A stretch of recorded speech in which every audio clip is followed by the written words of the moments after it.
Puji nama Tuhan. Haleluya. Haleluya. Hari sukacita. Amin. Penuh apa setengah? Penuh. Jawabannya setengah nih kayaknya. Setengah suara deh. Setengah apa penuh? Penuh. Yes. Karena kita punya Tuhan Yesus yang selalu memenuhkan, yang selalu memampukan kita dalam segala keadaan. Jangan pernah takut. Amin. Jangan pernah takut, sebab hidup mati kita ada di dalam tangan Tuhan, dan jadikan semua itu sukacita. Dan yang harus kita miliki dalam kehidupan ini ialah penguasaan diri.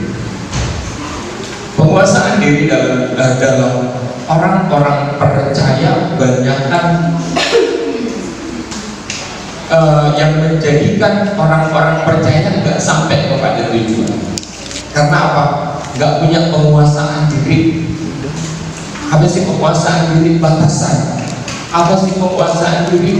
Kalau istilah kita punya motor atau mobil itu rem buat kita. Kalau mobil motor diciptakan hanya bisa melaju saja, semua bakal nabrak, ya nggak? Tapi banyak kali kita lupa bahwa dalam hidup ini ada batasan, ada rem, ada waktu, ada masa. Betul? Kalau kata firman Tuhan, bagi orang yang tidak memiliki penguasaan diri seperti kota yang rubuh, bahaya.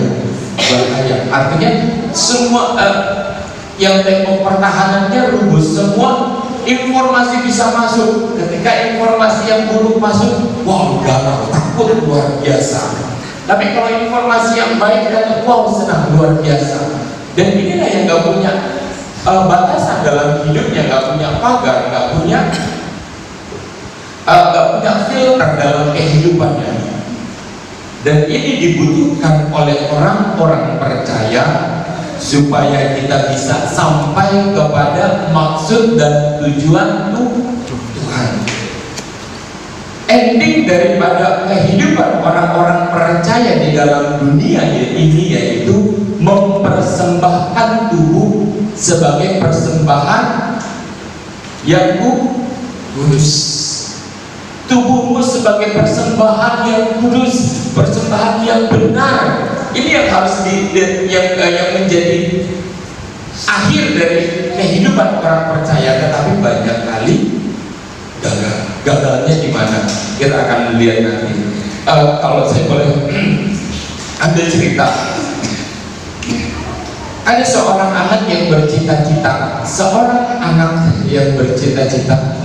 kalau saya itu punya cita-cita untuk mengubah dunia. Lewat siapa? Saya akan mengubah dunia, saya akan mengubah arah dunia. Tapi lama waktu berjalan nggak ada yang berubah. Lalu kenapa ya? Saya nggak bisa ngapa-ngapain. Saya kok stuck di sini aja. Saya nggak bisa berbuat apa-apa. Dan pengetahuan saya nggak nambah. Dia coba menurunkan diri, menurunkan cita-citanya. Kalau nggak punya negara ini, kepada negara pun dia nggak bisa berbuat apa-apa. Dia nggak mampu berbuat apa-apa. Dia cuma galau dengan keadaannya. Yang sebentar-sebentar keadaan begini, baru aja saya mau baik, yang datang yang nggak baik. Akhirnya saya terbawa keadaan. Kepada negara juga enggak, kepada kota dia mau merubah kota enggak juga. Dia turunkan lagi dari kota, ya udah deh keluarga. Di tengah-tengah keluarga juga belum juga bisa, belum mampu. Sampai akhirnya dia turunkan kepada dirinya sendiri. Iya ya, bagaimana saya bisa merubah dunia kalau bagi diri saya sendiri saja belum bisa mengarahkan bisa berdampak, belum bisa punya arti dalam kehidupannya. Banyak kali dia tidak bisa memiliki penguasaan diri, seringkali terbawa arus, terbawa keadaan, sehingga maksud dan tujuan Tuhan dalam kehidupannya akhirnya lama-lama pudar. Hanya sebagai tuntutan orang percaya aja untuk datang beribadah saja mungkin pudar, sibuk oleh keadaan, lelah, suntuk. Jadi dari hal ini bagaimana kita bisa, seringkali orang percaya berkata berdampak, di mana berdampaknya kalau nggak bisa menguasai diri, kalau nggak bisa merubah diri. Kita perbaiki diri akan merubah keadaan lingkungan, keluarga. Dari keluarga yang memiliki kepastian iman di dalam Tuhan, ini akan berdampak kepada lingkungan gereja. Dari lingkungan gereja, orang-orang yang kuat di dalam iman akan merubah kecamatan, kotanya, dan juga akan berubah kepada negaranya, dari negara kepada dunia. Nggak ada hal yang mustahil, tapi dalam diri kita pribadi yang tidak memiliki penguasaan diri, kita tidak akan pernah menjadi apa-apa. Bahkan lebih parahnya lagi, akan jadi bulan-bulanan dosa. Di mana letaknya? Kita akan bahas satu-satu. Kita buka Amsal 16 ayat 32. Pentingnya penguasaan diri. Amsal 16 saya akan bacakan. Amsal 16 ayat yang ke-32. Orang yang sabar melebihi seorang, belum bayar. Orang yang sabar melebihi seorang pahlawan. Orang yang menguasai dirinya melebihi orang yang merebut kota. Orang yang menguasai dirinya, diri ini masih bicara tentang pribadi satu orang, tetapi satu orang benar saja bisa seperti merebut kota. Kenapa? Kebenaran satu orang bisa merubah kota. Amin. Kebenaran, kalau kita bisa mampu merubah pribadi kita menjadi orang yang benar, seturut dengan tujuan Tuhan, seturut dengan dampak yang mau Tuhan pakai dalam kehidupan kita, itu akan merubah segalanya. Kita buka Amsal 25 ayatnya yang ke-28.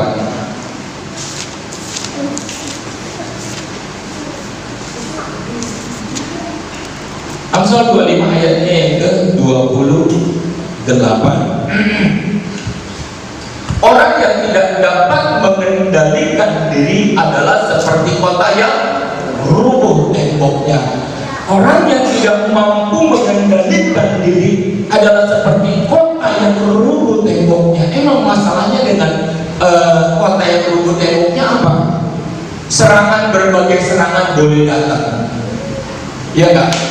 Segala serangan terbuka, yang baik, yang pengaruh buruk, yang buruk bisa merubuhkan, bisa menghancurkan keadaan kota. Jadi kota itu nggak bisa maju step by step kepada tujuannya, kepada ideologinya, kepada tradisi yang berjalan yang biasanya seperti ini. Tetapi tradisi bercampur baur, apa aja boleh masuk, dan nggak punya muka yang jelas, wajah yang jelas, ideologi yang jelas.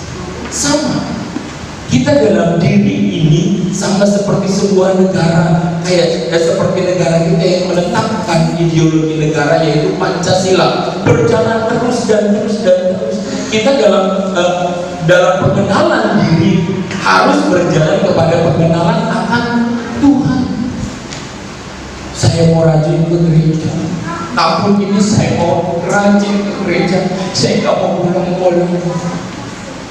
Lagi banyak job, lagi banyak kerjaan. Wah, tahu, jadi nanti lagi dah kerjaan. Udah dapat berkat, si itu beli ini, aku mau beli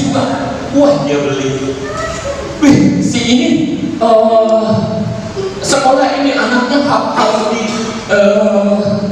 sekolah yang keren, aku juga. Jadi semua aku juga. Seperti kota yang rebur, yang memasukkan informasi dan berbagai informasi yang tanpa disaring dan semua dijalankan menurut keadaan. Padahal masing-masing manusia hidup menurut panggilan dan tujuan Tuhan. Kita bervariasi, jangan samakan diri ini dengan orang lain, karena kalau seperti itu kita enggak akan pernah sampai kepada maksud dan tujuan. Akhirnya masalah ini datang, akhirnya yang lagi datang, yang punya nagih janji datang, dan ini datang dan itu datang. Kita hanya hidup dengan masalah-masalah yang kosong. Bukan masalah bertumbuh iman, tetapi masalah-masalah yang kosong yang kita buat sendiri. Ini belum masuk dalam dosa, tetapi kita dijerat satu persatu, benang itu dijerat satu persatu dari masalah yang kita buat. Karena apa? Kita gak punya filter dalam kehidupan ini, sampai akhirnya kita sadar ikatan itu begitu mengikat kita dan membuat kita tidak bisa berjalan. Inilah kalau tidak memiliki pengendalian diri, seumpama kota yang runtuh. Sama seperti kita pribadi, kalau kita tidak menikmati Tuhan seperti lagu tadi, di mana kita bisa berjalan menikmati Tuhan? Saya mau di jabatan pemerintah yang tinggi, orang yang berjabatan tinggi itu banyak. Bayar juga nggak apa-apa. Semua dilakukan, apapun dilakukan demi keinginan. Kita lihat kegagalan, ada yang berhasil, ada yang gagal dalam mengendalikan diri.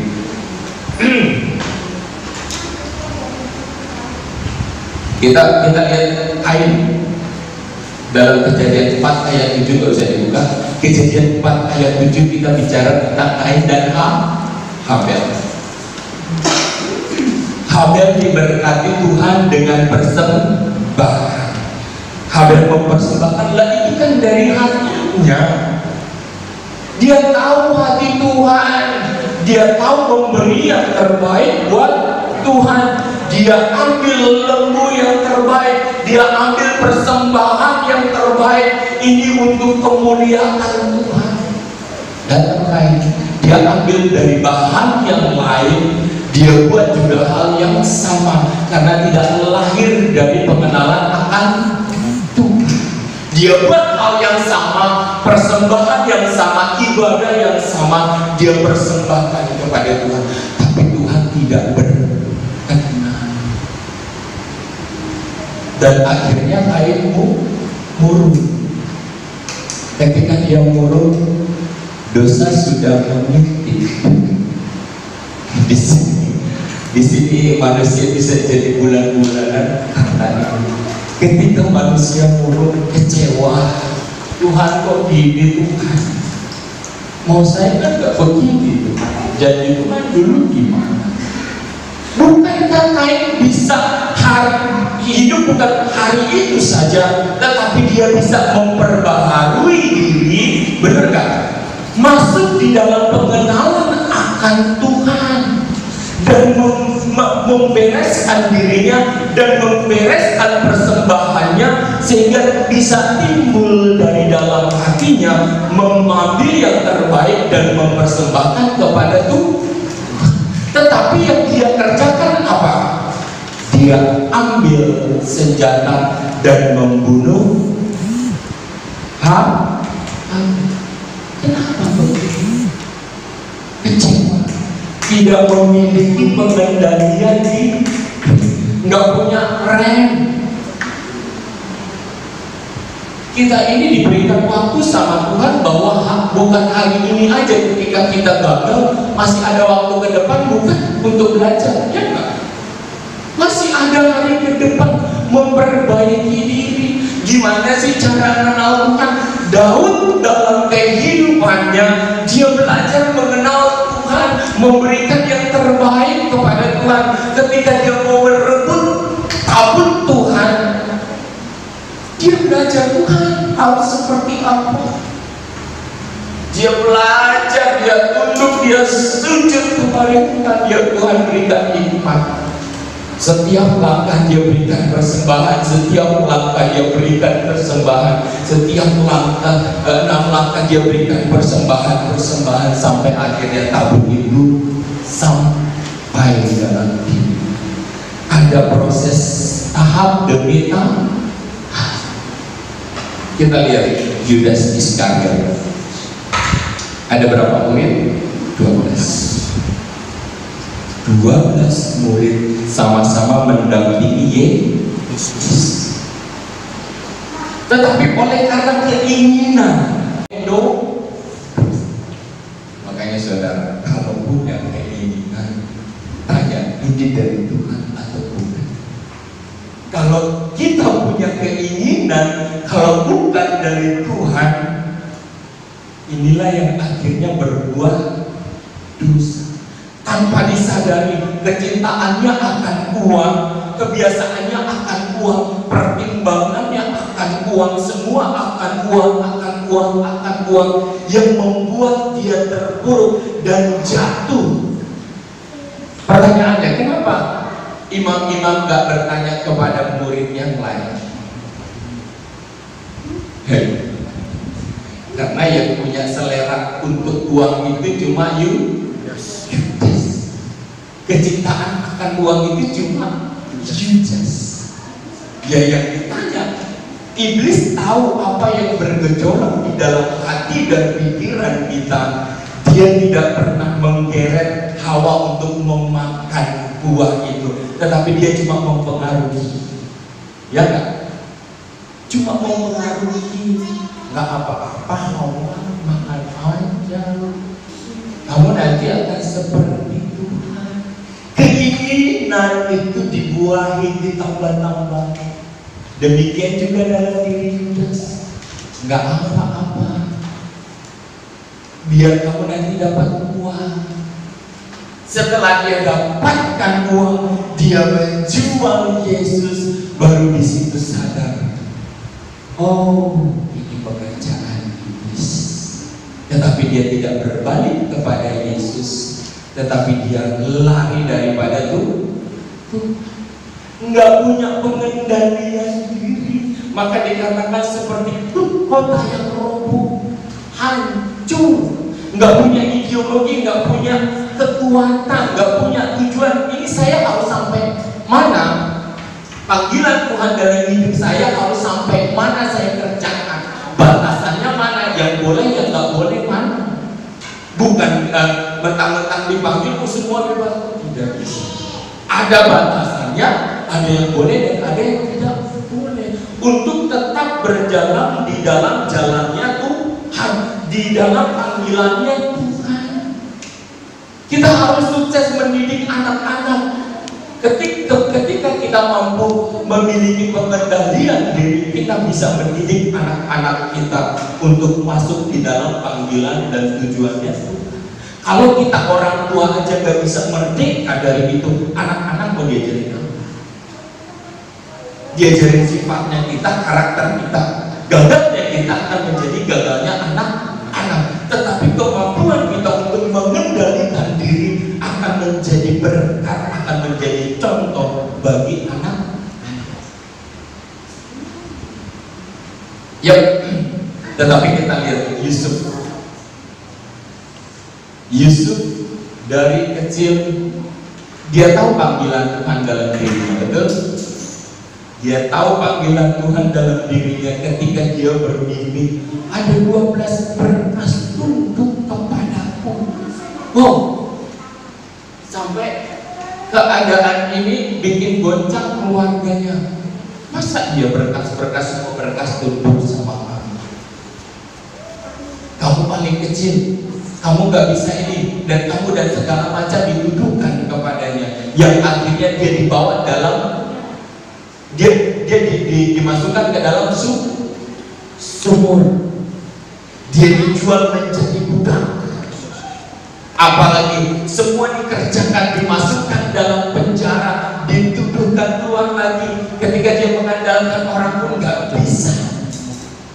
Tetapi ingat, ada Tuhan yang selalu menemani. Bagi orang yang memiliki penguasaan diri, dia akan berjalan sampai kepada puncak panggilan. Ketika dia menjadi ada di dalam panggilan Tuhan, ketika Potifar membawa dia untuk mengelola rumah tangganya, dia nggak berkata itu puncak panggilan. Dia nggak berhenti di situ. Oh, ini saya dengan keadaan saya, jabatan saya, tidak. Tetapi dia tahu puncak panggilannya, kedua berkas gandum itu tuh bukan ketika dia tinggal di rumah Potifar. Tetap dia setia sama Tuhan, bahkan ketika godaan pun datang. Istri Potifar, tante Potifar yang begitu menangani. Apa itu bisa menjatuhkan dia? Tidak. Kenapa Yusuf mampu? Karena memiliki penguasaan diri.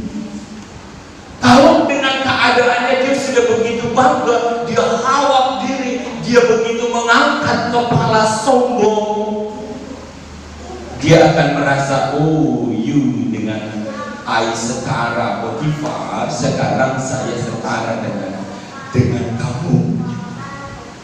Saya bisa meniuri istrimu. Tetapi dia bilang tidak, karena ini bukan datangnya dari segala sesuatu yang datangnya dari Tuhan. Bagi orang yang biasa menguasai diri, dia tahu ini yang dari Tuhan atau bukan. Karena apa? Endingnya yaitu harus sampai kepada puncak panggilan, sampai akhirnya dia dimasukkan lagi ke dalam penjara. Setelah di dalam penjara, apalagi yang terjadi? Raja bermimpi dan tidak ada yang bisa menerjemahkan mimpi kecuali siapa? Yesus. Jangan orang yang teguh di dalam Tuhan itu sangat pasti, nggak usah galau. Apapun jalannya, apapun lubang sumur kah, dijual kah, menjadi budak kah, menjadi penguasa rumah tangga kah, Potifar kah, sampai kepada menjadi perdana menteri. Di situ nggak cukup dia masih dapat mimpi 7 tahun keemasan dan 7 tahun kekeringan. Dia bermimpi dan itu harus dia kerjakan.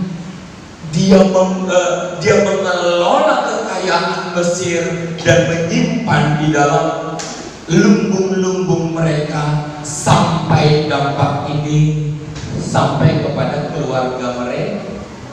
Benar gak yang saya katakan tadi? Bermimpi berdampak bagi dunia. Tetapi ketika Yusuf nggak mampu memiliki pengendalian diri, itu semua cuma mimpi. Tetapi dia tetap teguh di dalam pengendalian diri terus dan terus dan terus sampai kepada puncak panggilan. Ayo, puncak panggilan kita yang jemaat, yang hamba Tuhan. Semua keinginan ditawarkan oleh dunia ini dari Tuhan atau bukan. Ketika bukan dari Tuhan, enak. Iblis tinggal buat berbuat dosa dan kejam Tuhan. Lagi-lagi bangkit, lagi-lagi bangkit, lagi-lagi bangkit, lagi-lagi bangkit. Enggak selesai. Karena yang kita terima cuma kepuasan diri. Terimalah kepuasan yang bersama dengan Tuhan, menikmati Tuhan. Kemuliaan itu dalam kehidupan Yusuf bukan hanya segala yang enak, tetapi di penjara pun jadi berkah, jadi muda pun jadi berkah. Semua haleluya, puji Tuhan. Dan semua dalam kehidupan Yusuf itu pasti dia tahu Tuhan beserta dengan dia sampai mimpinya itu terwujud. Yang penting adalah kesetiaan, penundukan diri, merendahkan diri. Kalau Yusuf tidak memiliki kerendahan diri, hancur. Gak akan sampai kepada puncak panggilan. Bayangkan mendunia sampai semua orang mendengar di Mesir ada berkas banyak. Semua negara datang ke sana dan membeli. Semua negara datang ke sana yang membutuhkan datang dan membeli. Yang mengelola siapa?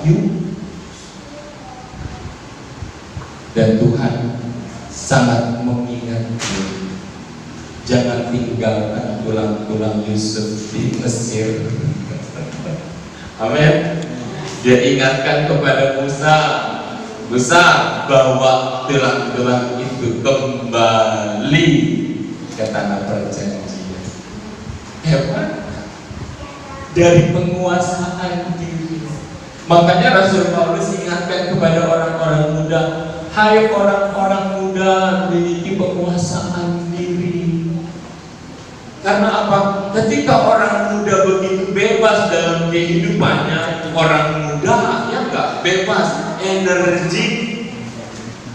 Kesono-sono berbuat ini, kesono-sono berbuat ini, kesono-sono berbuat ini, kesana-sana berbuat ini, semua dipacarin, semua diutangi, semua diobral janji. Ketika dia mau berkeluarga dan mau hidup benar, akan sangat susah.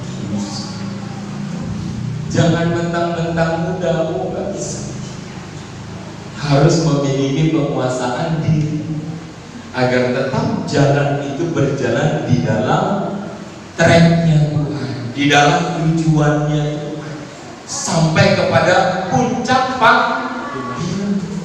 Orang-orang tua, mari mulai koreksi, saya salah di mana yang saya harus perbaiki, yang harus saya lebih lagi konsentrasi. Apa yang harus saya tutup telinga ini biar saya tidak terpengaruh dengan keadaan dunia. Tutup telinga, terima apa yang datangnya dari Tuhan. Kalau Tuhan suruh beli, beli. Artinya kalau Tuhan suruh beli, Tuhan pasti ada. Jangan ada akhirnya kita nggak ada. Ini yang akhirnya kita masalah hidupnya itu aja dan nggak punya pertumbuhan iman. Yang sama seperti Tuhan Yesus, kalau tidak memiliki penguasaan diri sampai Tuhan katakan, biar kehendakmu yang jadi Tuhan. Kalau bisa cawan ini lalu daripadaku, keinginan diri secara daging memang nggak mampu, tetapi penyerahan diri itu penting. Tetapi biarlah kehendakmu yang terjadi. Tuhan Yesus pun penguasaan diri. Dia nggak lari dengan keadaannya. Kita berjalan tanpa mengerti, tanpa tahu apa yang di depan. Tuhan Yesus tahu akan apa yang terjadi. Dia sudah cerita pada minggu-minggu ini aku akan memasuki Yerusalem dan aku dielukan menjadi raja orang Israel, dan minggu-minggu orang-orang akan membawa daun palem dan segala macam, dan itu kejadian sampai dia naik ke kayu salib. Itu Tuhan Yesus tahu. Tetapi begitu kuat penguasaan diri dan maksud dan tujuan Tuhan atas dirinya, dia harus, bahkan dikatakan nangisnya tetes darah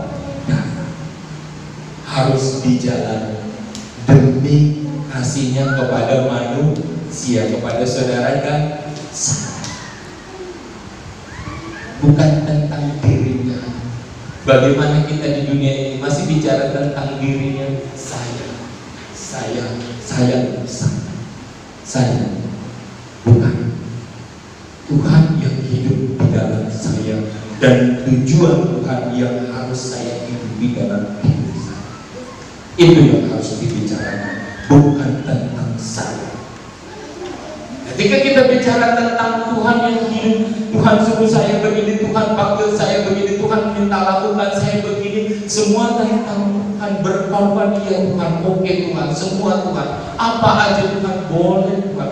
Tundukkan kepala kita kepada Tuhan, tunduk. Kalau bisa buang keinginan diri, biar semuanya itu berjalan seturut dengan keinginan Tuhan. Tanpa itu semua nggak bisa. Berkorban bagi gereja pun, emang saya ini enak buat saya bisa beli ini dan segala macam.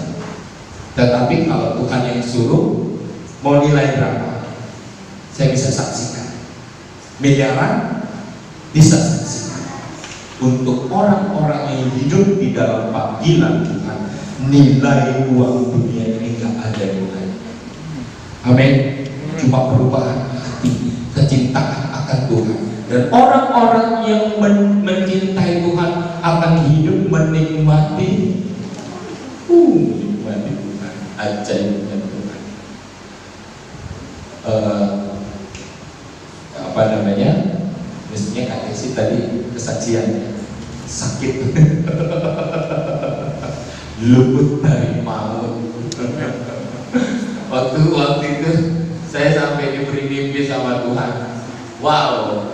Akhirnya saya dengan bekal mimpi itu saya keperjuangkan, nggak tahu apa yang terjadi, segala kematian, segala kutuk saya boleh patahkan itu di minggu-minggu itu. Saya kebas terus, walaupun sambil kerja saya berdoa Tuhan, itu ngantar barang, tapi di dalam hati dan pikiran itu ada masalah itu yang bergejolak. Tuhan kasih ilham, wah enggak Tuhan, itu dikebas semua, dibuang, sudah sebut nama, tebas, buang, jauh, dan juga diperjuangkan. Tetapi puji Tuhan, badai berlalu, amin, karena ada Tuhan, ada kuasa Tuhan yang menyertai, walaupun dahsyatnya itu selalu memang mobil saya cuma mobil Panther adanya itu, tapi nggak tahu ya Tuhan tuh selalu kasih hikmat, kasih lihat itu loh rusak, namanya mobil tua dikebut. Tapi karena penyertaan Tuhan, iya ya kok bisa kelihatan ya. Akhirnya saya beresin sendiri, karena montir juga dipanggil nggak mau tuh, tahu aku profit kan. Akhirnya saya belajar sendiri. Saya beli kunci-kuncinya yang untuk itu, akhirnya bisa sendiri. Kecuali masalah mesin saya nggak ngerti. Kalau kabel-kabel masih, akhirnya saya ngerti karena keadaan. Inilah dia. Roma 12 ayat 1 ayat terakhir. 30 menit lewat 3. Yuk kita sama-sama baca Roma 12 ayatnya yang pertama.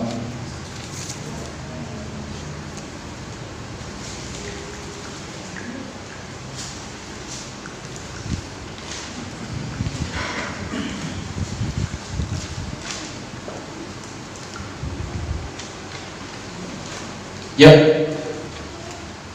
baca sama-sama Roma 12 ayatnya yang pertama. 1, 2, 3. Karena itu saudara-saudara, demi kemurahan Allah aku menasihatkan kamu supaya kamu mempersembahkan tubuhmu sebagai persembahan yang hidup, yang kudus dan yang berkenan kepada Allah. Itu adalah ibadahmu yang sejati. Ibadah yang sejati, persembahan, bukan uang. Uang itu hasil. Uang itu hasil dari berubah. Berapapun nilai jalan orang itu hebat. Itu karena proses perubahan. Dia mampu memberikan dirinya menjadi persembahan yang kudus, yang berkenan. Dari apa yang berkat yang dia miliki, dia mampu berikan untuk kehadapan Tuhan. Itu buah hasil. Galatia 5 ayatnya yang ke-23. buah roh. Saya bacakan ayatnya yang ke-23. Kelemah lembutan penguasaan diri, tidak ada hukum yang menentang hal-hal itu. Artinya ketika kita memiliki penguasaan diri, sifat ini adalah sifat ilahi. Sifat ini adalah sifat yang benar dan sangat benar, harus ada di dalam diri kita. Iman tanpa ini gagal tumbuh. Amin. Iman tanpa ini semua gagal tumbuh. Harus memiliki keinginan iman dan juga penguasaan diri agar sampai kepada puncak panggilan. Amin. Siap? Belajar menguasai diri, menguasai mata, menguasai telinga. Kalau informasi apa aja masuk, bahaya. Sharing dan sharing. Amin. Ku ingin menikmati pribadimu Tuhan, seperti rusa rindu air jernih